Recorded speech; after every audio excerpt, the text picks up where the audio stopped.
You're listening to Create Wealth Through Franchising, and I'm your host, Kim Daly. In my 20 years as a franchise consultant, I've helped hundreds of people achieve their dreams of building and scaling franchise businesses to create wealth. The interview you're about to hear can also be found on my YouTube channel, where I post new franchising content multiple times per week. Please take a moment to subscribe to the podcast and to my YouTube channel at kimdaly.tv.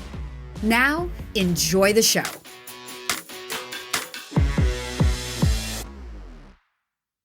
Welcome back to Kim Daly TV. Today I have a friend who's also a franchisee now joining us. His name is Nick Kosko. Nick, welcome to Kim Daly TV. Hey, it's an honor to be here. I'm excited to serve your audience any way I can. Yeah, so guys, Nick and I are friends. We have investments outside of franchising together. And Nick was a pilot, well, you can tell your own story, Nick, but I'll tell what I know about you. I think he's a quality of life junkie. So I think he realized, like the rest of us, actually, he was just man enough to do something about it. That maybe, the W-2 flying world wasn't going to get him where he wanted to be. So he started looking for passive real estate investments, and that led him and I to each other because I was looking for those same type of investments. And then when we got to know each other, he said, something about that franchising is intriguing.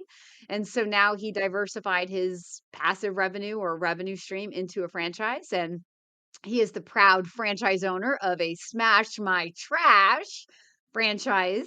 That's And right. he's here to just share a little bit about his story and talk about the triumphs and tragedies of the early startup days as a franchisee and the learning curve. So, welcome to the conversation, Nick. How did I do with talking about your background? That's awesome. You are correct. I look at exchanging time for money, working an 8 to 5. Obviously, flying airplanes is not an 8 to 5 job, but I had a dream job. Frankly, I was flying a 747 around the world, but it's really, in my opinion, no way to live. I really like I love my wife and 4 kids. I really like sleeping in my own bed, and I knew there had to be a better way to life. And like my 5-year-old, my youngest, who's always asking why, I just wanted to know why and how people were living the way they were, like on kind of across the tracks, so to speak. And not that we were in a poorhouse or anything. I just felt like a slave to my job. And so as a perennial or almost like addicted to growth and development, one thing's led to another. And you and I had frankly, I don't know if you recall this, one of our early exchanges, I asked you about this. I sent you a text about this, it was really a retail shop franchise, and it was a CBD oil franchise. And I sent you this text and you go, why the heck would you want to be in retail? Is what you were, because you had already figured out about us. And how timely was that? It was amazing timing. Had I got into the retail space as everybody knows what happened in 2020 to the retail space. We would have been napalmed.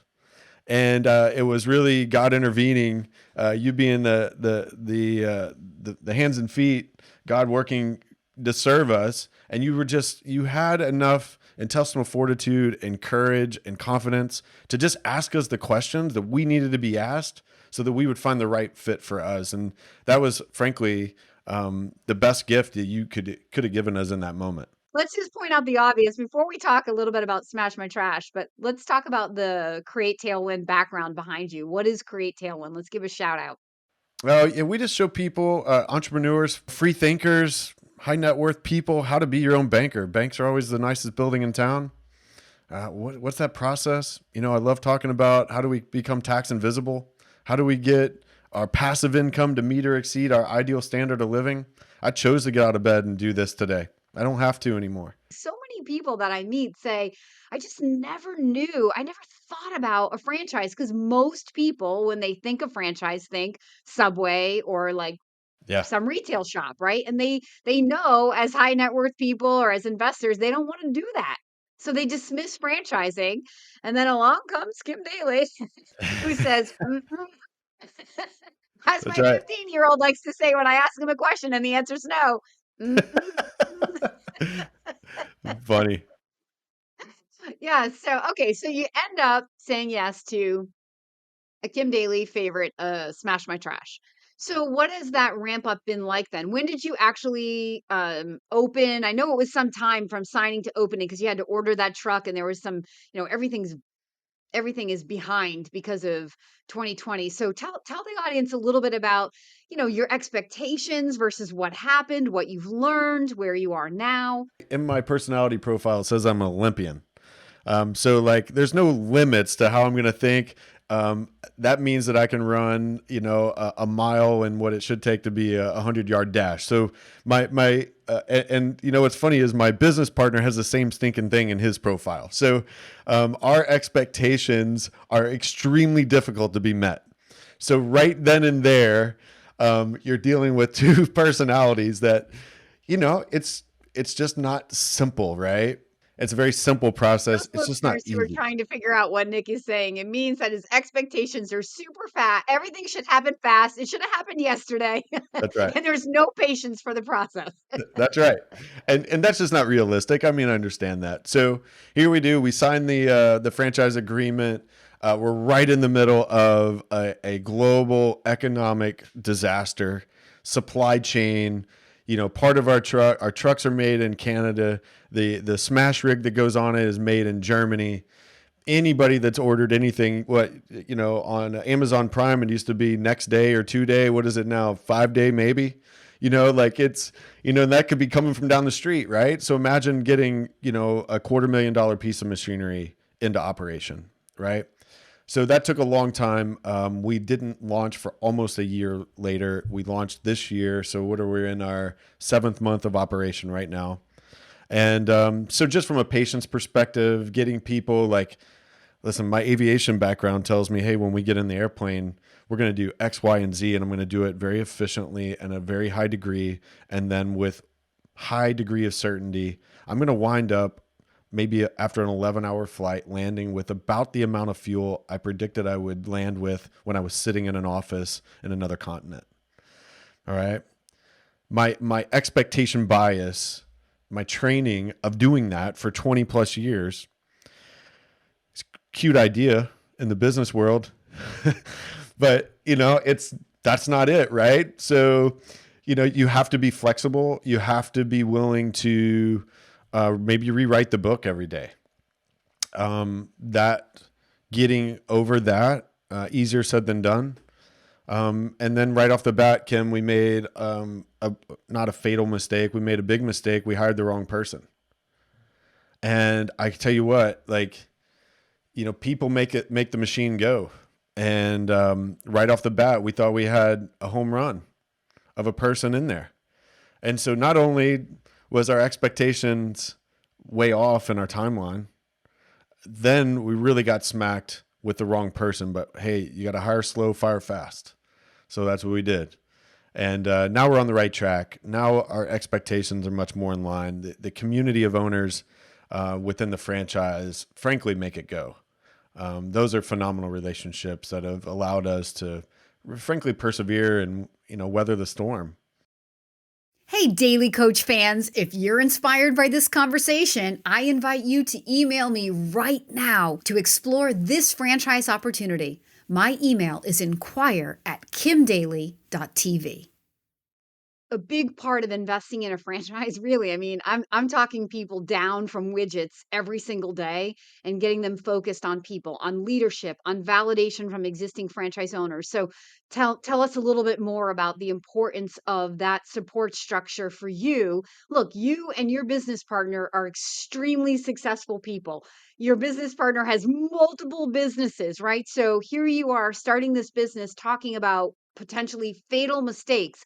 So, like other people who this is their first time you've owned a business, guys, I want you to hear that Not that we're trying to be Debbie Downers today in any way. This is just No. a real validation conversation, right? That like things don't always go at the timeline we want. It's sometimes you have to try certain things to realize it's not the right thing. You have to be willing to fail in order to succeed. That's part of the learning curve. Experience is the only teacher. I don't care who you are or how much experience you have doing other things. If this is your first time running this business, it's your first time. And the only way you're going to learn is through your own experience. So let's talk about the value of that support, the support network from the other franchise owners, especially in the middle of a pandemic.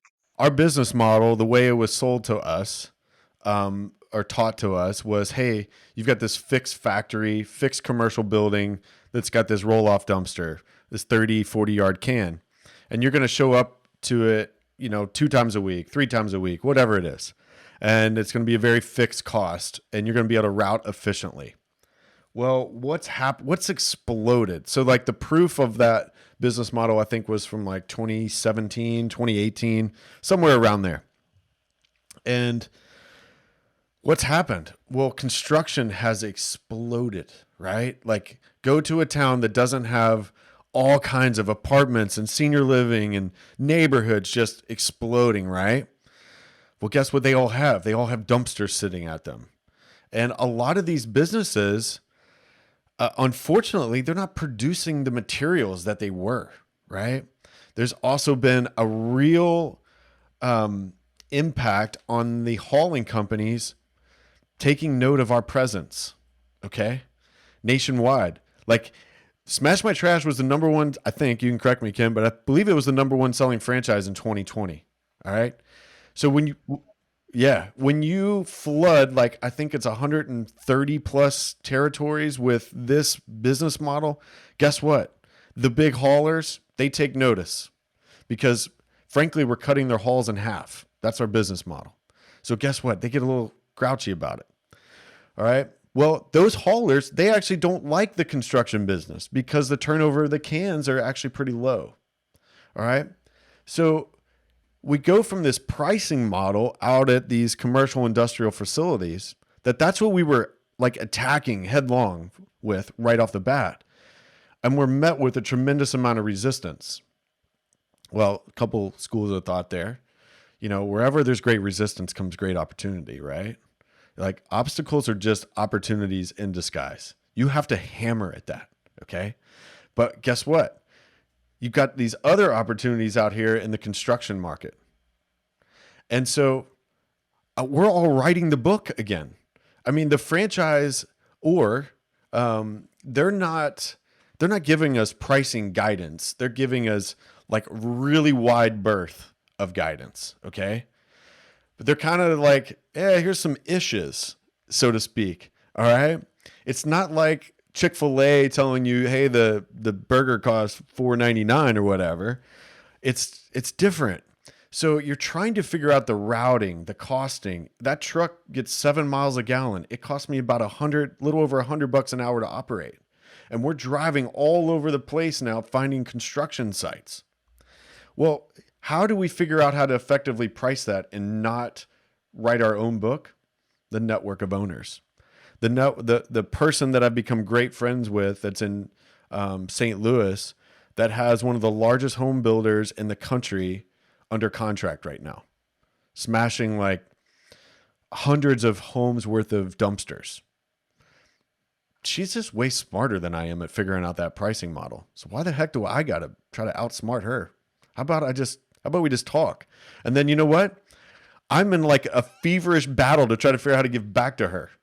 Right? So then we're giving back to her in other ways, other tactics, strategies, right?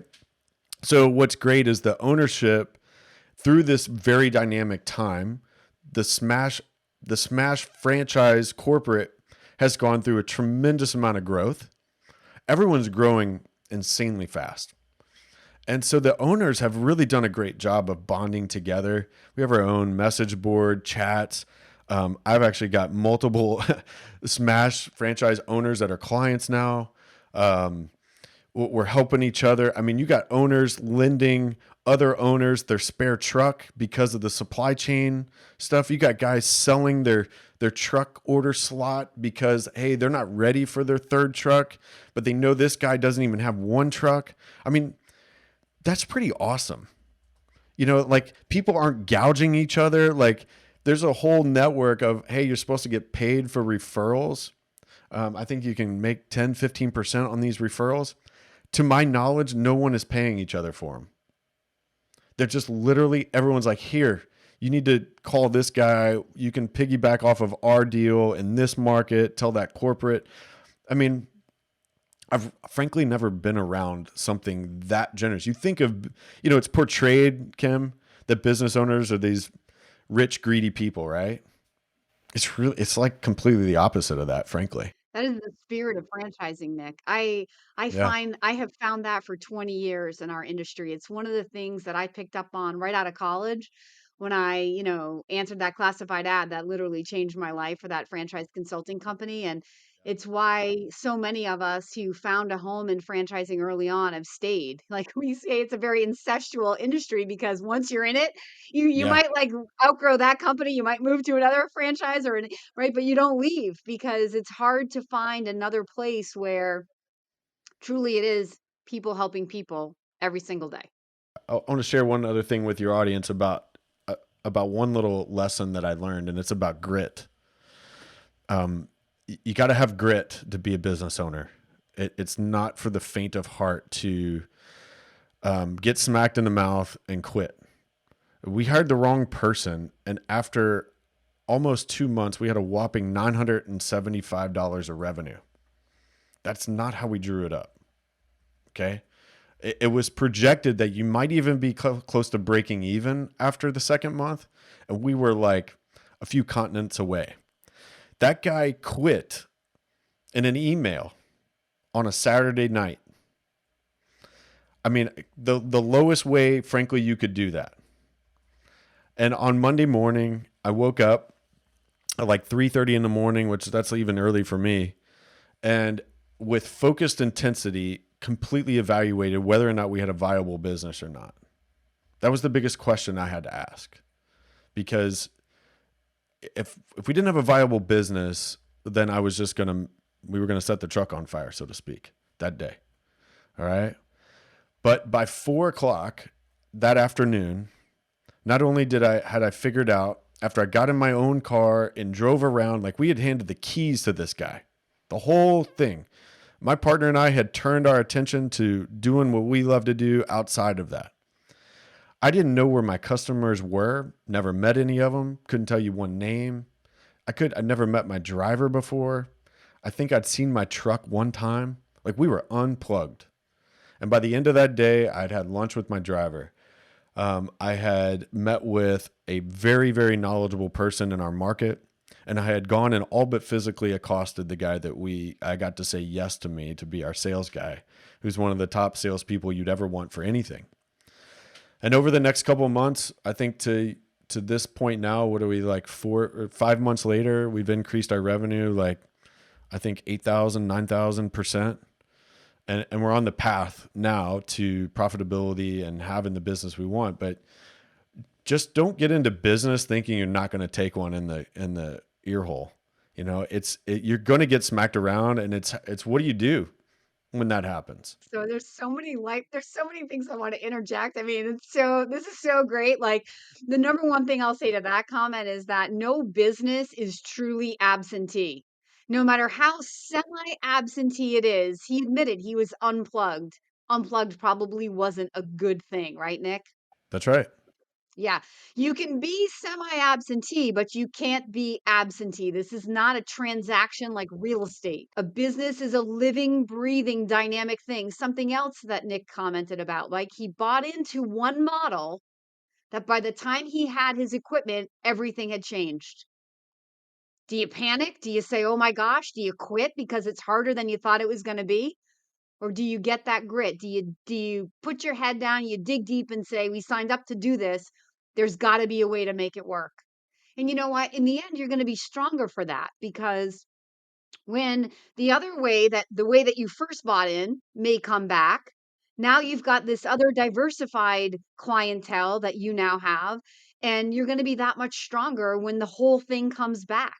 Nobody wants it to be hard. I mean, come on. Like we started this conversation, it's like you're a quality of life guy, right? You don't want it to be hard. No one's saying yes to hard, but that's part of the deal, right? For every blessing, there's always a little burden.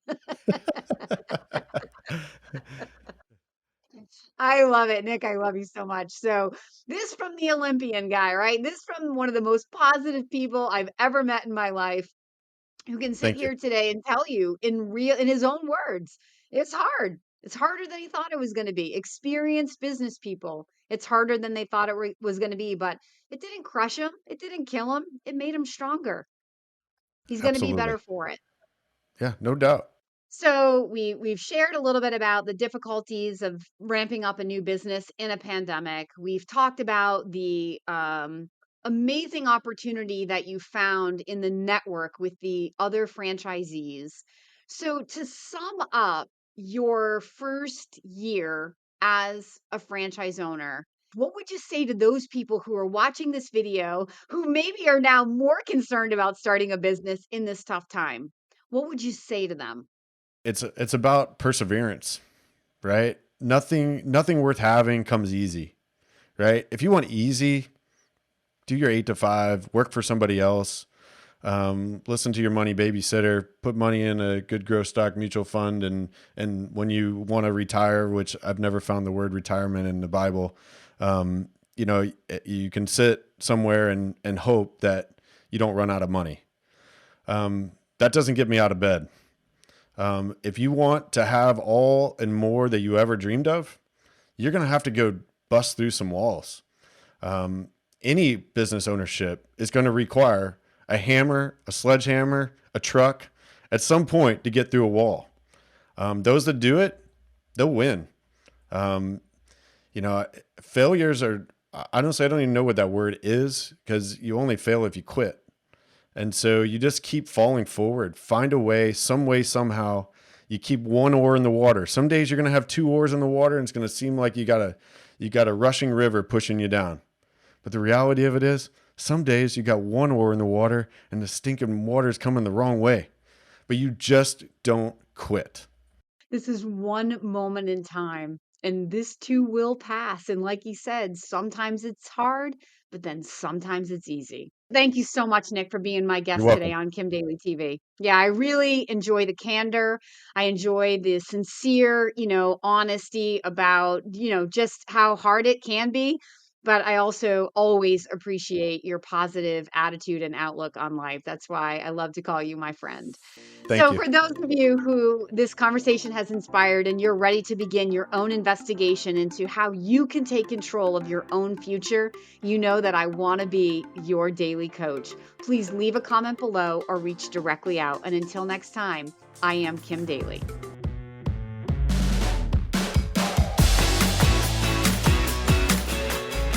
If you found this inspiring, please contact me at inquire@kimdaly.tv. My consulting services are totally free to you. Again, that email is inquire@kimdaly.tv.